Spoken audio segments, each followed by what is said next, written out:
Welcome to AQA A-Level Physics, Lesson 6 on quarks and baryons.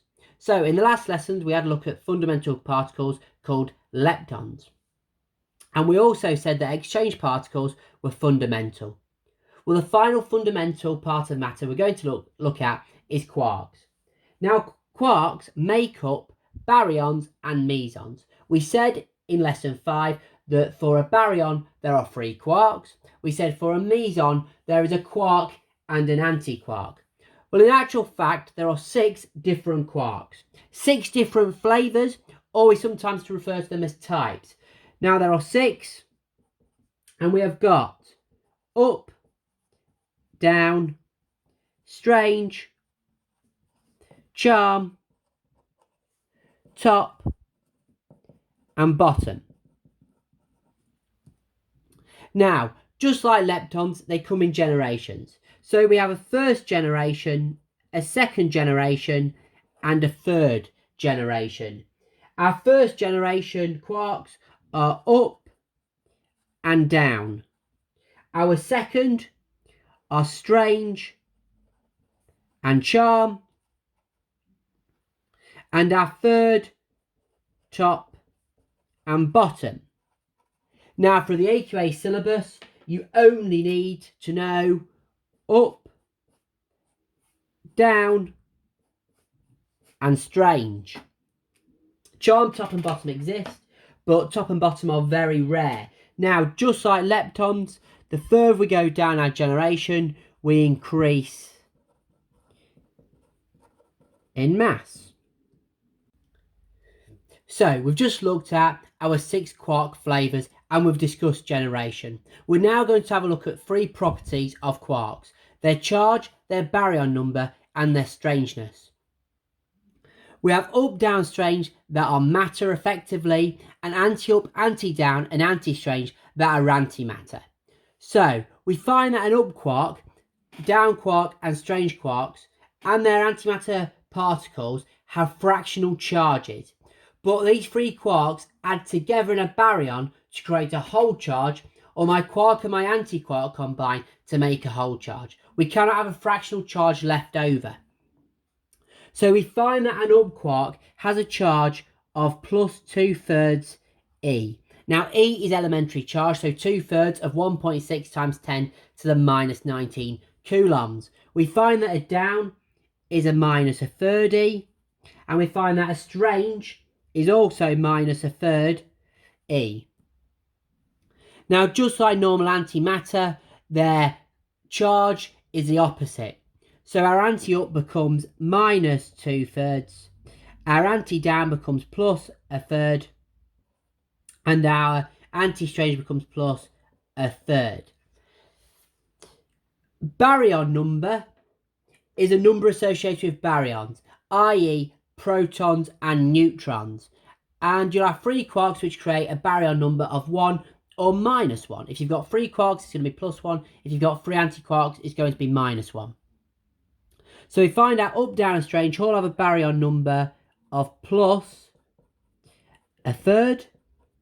However, if you've got an antibaryon, an antiproton, an antineutron, it's going to be minus 1. So each of our individual antiquarks are going to be minus 1/3. Now, in terms of strangeness, up and down are not strange. So that means an anti-up and an anti-down are also not strange. We find out the strange quark has a strangeness of minus 1, and we find out an anti-strange has a strangeness of plus 1. There are quark properties in terms of charge, baryon number and strangeness. You can find these on your data sheet, so you don't need to remember them. So we have a category of particles called a baryon. Now a baryon is made up of 3 quarks or 3 antiquarks.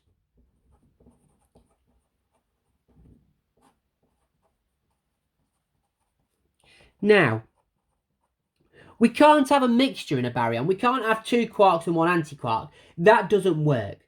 So we've got to have either 3 quarks or 3 antiquarks. Now, baryon number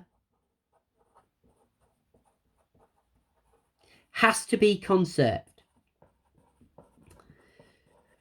So a couple of examples. We have a proton and neutron. They're both baryons. They've both got a baryon number of +1. So if a proton changes into a neutron, baryon number gets conserved, +1 and +1 on either side of our interaction, if we think about beta decay, beta plus or beta minus. So baryons have a baryon number of +1. Antibaryons, which is made up of 3 antiquarks, have a baryon number of -1, and that means all other matter has a baryon number of 0. Now, we've got 2 baryons. We've got a proton and we have a neutron. Now, the charge of a proton is +1. A charge of a neutron is 0. Now, they're made of quarks, protons and neutrons. So we need to come up with a quark combination. Now, we've said there's 3 quarks. So how do we get +1? Well, we actually have an up quark, another up quark, and a down quark. In terms of fractional charges, that's +2/3, +2/3. Well, that's 4/3, and we need to get down to 1. So that's plus minus a third. That gives us +1 for a proton. Now, a neutron has got a charge of 0. This time it's up, down, down. +2/3, minus a third, minus a third equals 0. Now, you can see straight away here that when a neutron changes into a proton in beta minus decay, that means one of my quarks change flavour. My down quark changes to an up quark. In beta plus, my up quark changes into a down quark. Now we can take this further, because I've just said we can have antimatter. So if we have an antiproton, for example, we know that an antiproton is going to have a charge of -1. Well, the only thing that happens is they become U bar, D bar. And if we have an antineutron,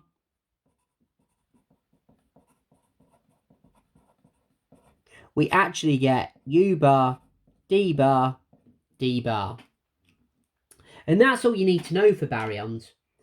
So today we've had a look at different quarks and their properties. We've had a look at baryons, what is a baryon, but we'll come to these at a later date with conservation rules. And we know there are 6 quarks in existence. The only other thing I have to talk about when we talk about baryons is there is only one stable baryon. The only stable baryon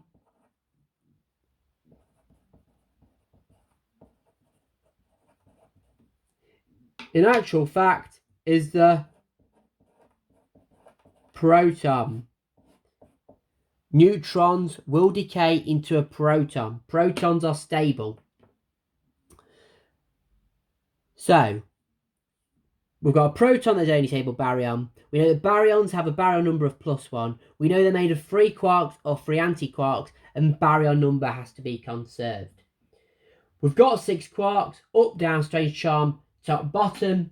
We know that as we increase in generation, they increase in mass, and we know they have fractional charges and baryon numbers.